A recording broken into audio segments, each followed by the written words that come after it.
Cat coming out expects a huge response. He's actually our third largest male here in the Golden Kingdom, and his name is Balin. Let's give him a big hand. Here we go. I would like to formally introduce you to another one of our males here in the Golden Kingdom. This is Balin. Now, Balin is actually our third largest male. He's just about 100 pounds less than King Cod, and that first cat you just met. Now, he's another extremely rare color variation of the Bengal tiger. He's not an albino tiger, nor is he Siberian. Balin here is a white Bengal tiger. Now, a white Bengal tiger, they carry a double recessive gene that gives them that lighter coloration. It's very similar to people who have blonde hair and blue eyes. And the Bengal subspecies is the only type of tiger that is capable of color variations. Now, one of the behaviors he's been working on all winter long is our lung jump. That is 11 feet right there. Let's give him a big round of applause. Here he goes! Ooh! That's simple. That's simple. He didn't even need a running head start. As you saw, his tail was straight up in the air. That's an example of one of the natural hunting tools. Hold on a sec. We're plotting something over here. Michael has got something on his mind. What's up? What are you doing? You're gonna run him again. All right. Okay. He's gonna jump over my head. I don't think that doesn't sound like a good idea. I thought we don't do circus tricks. No, I don't see a flaming poop either, but I don't think it's safe. Ladies and gentlemen, you don't really want to see Balin jump over my head, right? Great idea, Michael. Okay, yeah. Okay, all right. He's off track. Ladies and gentlemen, let's give Balin a big round of applause. If he doesn't make this jump, it's gonna be... You're crazy. That was insane. Okay. Great job. Let's try to take a trainer out there in the show. Sounds good. Let's get back to the show and stay away from the stunts.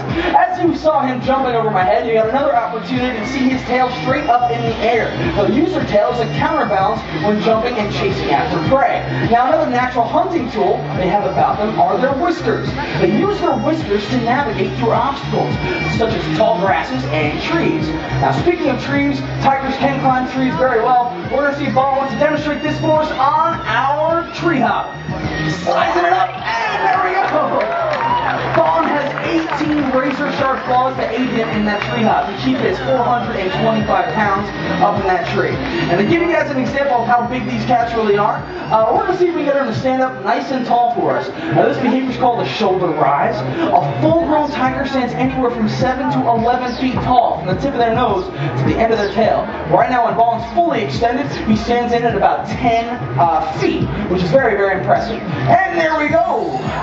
Now, obviously, these cats do have all their teeth and all their claws, so we do have Matt spotting Eric's shoulder just to make sure he doesn't get any stripes of his own, if you know what I'm saying. Although these cats look very cute and cuddly and our trainers seem fairly relaxed, that is only due to the huge amount of training that we all have gone through together. But even then, we still might catch a tooth or a claw, so please, don't try this at home.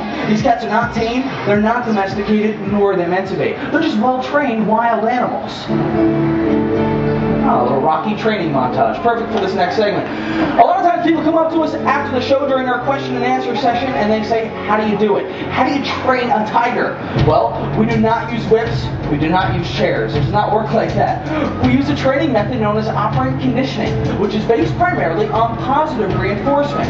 After the tigers correctly perform a behavior that we ask of them, such as sitting, lying down, or our catwalk over here, which he's going to do in just a minute, we reward them with something that they want. Now, it's not always meat. Sometimes it's just a nice toy or even a belly scratch, which Balin, he loves, trust me. Now, one of the training tools we use here in the Golden Kingdom is a box clicker. You'll see in Eric's hand as he's working there with Balin. It makes a distinct clicking sound. As soon as the cats hear that noise, they know they're performing a behavior perfectly. It allows us to communicate with them. Now, these cats are also trained to demonstrate several voluntary medical behaviors as well, such as an open mouth, so we can check their teeth and their gums, or flip over, so we can check their underside and their pads. These cats are even trained to stand quietly, so we can listen to their heart and lungs with a stethoscope.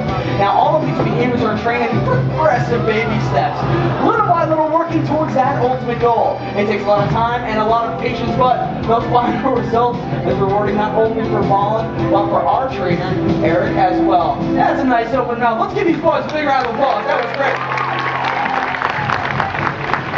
There's another one. Now, unfortunately, most people don't realize how endangered the tiger really is. 100 years ago, there were over 100,000 tigers out in the wild. Now, it's estimated there are fewer than 4,000. Those contributing factors of habitat loss and poaching, they've caused researchers to believe that unless a solution is found, all tigers in the wild will be completely extinct within the next 3 to 5 years. And a recent study by Animal Planet, the tiger was deemed the world's most favored animal. It would be absolutely devastating in many respects. They would vanish. So we believe if there's a need for the tiger to be outside of their natural environment, then this type of tiger-trainer relationship provides the most stress-free and enriching environment possible. Now, in years past, we've ended our show with an exciting play session. This year, we want to change it up just a little bit. We want to throw it back to you as the audience. We want you to decide at the ending of our show by choosing between two of the tiger's favorite things, either food or fun. Now, if you choose to end our show with food, you're going to see some of the emotions that tigers are notorious for, like ferocity or aggression. It's going to be madness.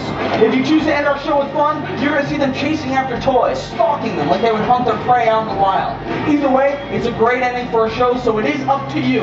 What do you think? Make some noise. Everybody out here want to see food. What do you think? Food, that was pretty good. That was pretty good. How about fun? Anybody want to see fun? I think fun had you beat, but you know what? You guys have been so great. We're going to give you both. Let's try that. Tigers hunt by way of stalk, rush, and pounce. They can take